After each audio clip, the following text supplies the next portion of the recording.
बिस्मिल्लाहिर्रहमानिर्रहीम। अस्सलाम वालेकुम नाज़रीन, मैं हूं डॉक्टर अली और आप देख रहे हैं मेरा फेसबुक और यूट्यूब चैनल। नाज़रीन, बहुत बड़ी ब्रेकिंग न्यूज़, रूस ने शामी अफवाज के साथ मिलकर अमेरिका के फौजी अड्डे पर हमला कर दिया है। नाज़रीन, इस हमले के अंदर कितना नुकसान हुआ है, इसकी तमाम तफसीलात भी आपके साथ शेयर करेंगे। इसके बाद खित्ते के अंदर कशीदगी उरूज पे पहुंच गई है और नाज़रीन, इसके साथ ही जापान ने इसराइल को दिया है बड़ा झटका। ये क्या है, इसकी तमाम तफसीलात भी आज के व्लॉग में आपके साथ शेयर करेंगे।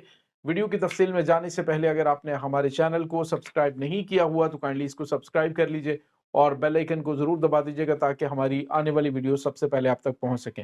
नाज़रीन, हम आपके शुक्रगुजार हैं जो आप हमारे व्लॉग्स को देखने के लिए वक्त निकालते हैं और कमेंट सेक्शन में अपनी मोहब्बतों का इजहार भी करते हैं। नाज़रीन, इस वक्त मशरक़ वस्ता जो है वो यूं कह लीजिए कि एक बर्निंग पॉइंट बना हुआ है। पूरी वर्ल्ड जो है उसकी नज़रें मशरक़ वस्ता पे हैं, क्योंकि दुनिया की सुपर पावर अमेरिका अपने तमाम तर जितने भी उसके अलाइज हैं उनके साथ मिलकर वहाँ पे ईरान की जो प्रॉक्सीज हैं उनके खिलाफ जंग जो है वो लड़ रहा है।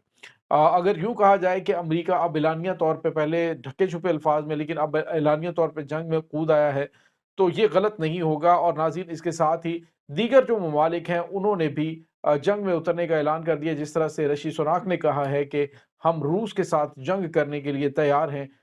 लंदन जो है वो मुकम्मल तौर पे तैयारी कर चुका है और रूस के साथ एक बड़ी जंग लड़ सकता है। तो नाज़रीन, ये क्यों दिया गया था बयान? तो नाज़रीन, उसकी वजह ये है कि मशरक़ वस्ता के अंदर आपको पता है कि अमेरिका कुछ हमले कर रहा है जिसमें बरतानिया ने शामिल होने से इनकार कर दिया था, जो कि शाम और इराक के ऊपर जो अटैक किया गया था। अब नाज़रीन, जो खबर सामने आ रही है वो खबर काफ़ी ज़्यादा तशवीशनाक है। हमने आपको बताया था कि रूस जो है वो ईरान के मुफादात के तहफ़्फ़ुज़ के लिए खित्ते में मौजूद अपनी मौजूदगी का जो है वो फ़ायदा उठा सकता है और अमेरिका जो है उसको जवाब दे सकता है। अब नाज़रीन, एक तो अगले महीने रूस और चाइना और ईरान जंगी मशक़ें करने जा रहे हैं मशरक़ वस्ता के अंदर ही, और दूसरी जानिब नाज़रीन, रूस ने जो शामी अफ़वाज है उसके साथ मिलकर शाम के सूबे होम्स में अल्तनफ़ की जो फ़ौजी तनसीबात हैं वहाँ पे हमला किया है। या नाज़रीन, अल्तनफ़ के अंदर अमेरिका का फ़ौजी अड्डा मौजूद है। जो अटैक किया गया है ये ये रूसी एयरफोर्स और शामी एयरफोर्स ने मिलकर किया है और इस हमले के अंदर बहुत ज़्यादा नुकसान होने की इत्तलात मिल रही हैं और बताया गया है कि उन्होंने ये आईएसआईएस के जो यानी दाइश का जो अड्डा था उसको निशाना बनाया। सवाल ये पैदा होता है कि अगर अमेरिका दाइश के खात्मे के लिए मौजूद है तो बिल्कुल उसकी बगल के अंदर तो उनका अड्डा मौजूद होने से रहा। तो अल्तनफ़ के अंदर जो फौजी अड्डा मुमकिन तौर पे जो हिट किया गया है, जिसके बाद बरतानिया ने कहा जी कि हम जंग लड़ने के लिए तैयार हैं और अमेरिका जो है वो भी बड़ा सीखता हुआ है। तो नाज़रीन, ये हमला जो है वो आज हो गया है। इस हमले के बाद रूस ने तो वाज़ेह अपना मौक़िफ़ इख्तियार कर ही लिया, अपना उसने बता दिया कि वो किस तरफ खड़ा है और किसी भी बड़ी जंग या छोटी जंग की सूरत में, महदूद या लामहदूद जंग की सूरत में वो अमेरिका के साथ क्या करने वाला है। नाज़रीन, अब कुछ और ख़बरें भी सामने आ रही हैं। एक तो रूस ने और भी बड़ा काम किया था जिसमें रूस ने 20 ममालिक के साथ मिलकर एक इत्तेहाद बनाया और 20 ममालिक ने, वैसे 40 ममालिक है इस वक्त ब्रिक्स के अंदर, कुछ जो है वो मुस्तकिल मेंबर हैं और कुछ जो है वो अभी शामिल हुए हैं। तो नाज़रीन, 20 ममालिक ने, और बड़े अहम ये 20 ममालिक हैं, बताया ये जा रहा है इन 20 ममालिक ने डॉलर को खैरबाद कहने का अमली तौर पे उन पे रजामंदी जाहिर कर दी और जो रूस की जानिब से पेमेंट सिस्टम मुतारफ करवाया गया है कि इसके ज़रिए हम इस अंदाज से पेमेंट करेंगे अपनी मुकामी करेंसियों के अंदर, तो उन्होंने इस पे इत्तफ़ाक कर लिया है। उसमें नाज़रीन चाइना है, ईरान है, उसके बाद उसमें सऊदी अरब है और उसके बाद उसमें आने वाले दिनों में पाकिस्तान भी शामिल हो सकता है। लेकिन वैसे 40 ममालिक में से 20 ने अपनी लोकल करेंसियों में उसमें ट्रेड करने का ऐलान कर दिया है। तो नाज़रीन, ये बड़ा झटका है अमेरिका के लिए, ख़ास तौर पे डी-डॉलराइज़ेशन के हवाले से जो रूस ने कैंपेन शुरू की है, अब उसमें उसके रिज़ल्ट्स आना शुरू हो गए। तो आने वाले दिनों के अंदर जो अमरीकी डॉलर है, उसको मज़ीद धचके लग सकते हैं आलमी मार्केट के अंदर।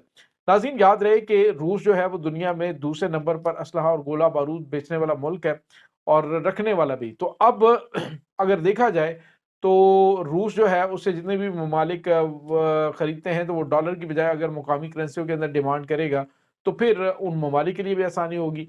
تو یہ جو ہے اب انہوں نے خاص طور پہ پیٹرو ڈالر کے خاتمے کے لیے جو قدم اٹھایا ہے یہ بھی امریکہ کے لیے کافی زیادہ تکلیف دہ ہے۔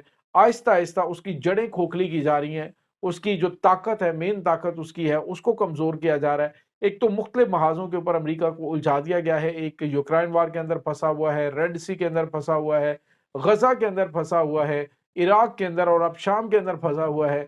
امریکہ جو ہے اس کو آپ یوں کہہ لیجئے کہ افغانستان میں کچھ حد تک پھنسا ہوا ہے۔ تو امریکہ جو ہے اس کو مختلف محاذوں پہ الجھا کر اس کو کمزور کیا جا رہا ہے، اور باقی جو اس کی طاقت مین تھی پیٹرو ڈالر، اس کا بھی خاتمہ ہونے جا رہا ہے۔ تو اب جو ہے وہ باقاعدہ طور پہ حملے کر دینا یہ بہت بڑی بات ہے ناظرین۔ ادروائز امریکہ کے ساتھ اس طرح سے اعلانیہ طور پہ روس نے ڈائریکٹ اٹیک جو ہے وہ کبھی نہیں کیا، اب یہ حملہ کر دیا گیا ہے۔ اس کے بعد کی صورتحال وہ ہم آپ کو بتائیں گے، لیکن ناظرین آپ کو یہ بتاتے چلیں کہ ایک اور بڑی خبر آ رہی ہے، اور یہ ہے بالکل غزہ سے۔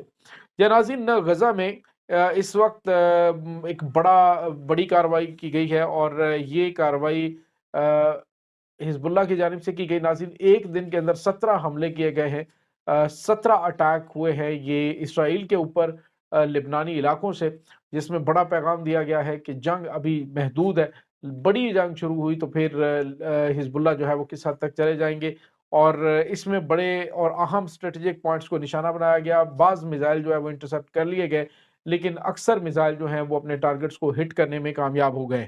ایک اور ناظرین اسرائیل کے لیے بری خبر ہے، اور یہ ہے جاپان کے حوالے سے۔ ناظرین جاپان آپ کو پتا ہے کہ اس کے ساتھ بڑا گہرے تجارتی تعلقات ہیں اس کے ساتھ، اسرائیل کے ساتھ، لیکن اب یہ ہوا ہے کہ آئی ٹچ یو کے نام سے جاپان کی بلکہ پوری ورلڈ کی ایک بڑی کمپنی ہے، اس نے اسرائیل کے ساتھ بزنس مکمل طور پہ بند کرنے کا اعلان کر دیا۔ انہوں نے کہا کہ غزہ میں جاری جنگ کی وجہ سے یہ بزنس جو ہے وہ بند کرنے کا اعلان کیا گیا ہے، اور مقصد ناظرین یہ بتایا جا رہا ہے، جو آزاد ذرائع ہیں وہ یہ کہہ رہے ہیں کہ چونکہ عالمی عدالت انصاف کے اندر روس جو ہے عالمی عدالت انصاف کے اندر اسرائیل کو مجرم قرار دے دیا گیا ہے کہ ہاں ایسے ثبوت موجود ہیں کہ یہ جینوسائیڈ کا مرتکب ہوا ہے، تو اب ناظرین یہ کہا گیا ہے کہ اسی چیز کا اشارہ جو ہے وہ دے دیا گیا ہے کہ آنے والے دنوں میں جو اسرائیل ہے اس کا بھی جو ہے وہ پتہ صاف ہونے والا ہے، کیونکہ جب تک روس اس کے پاس اسرائیل کے پاس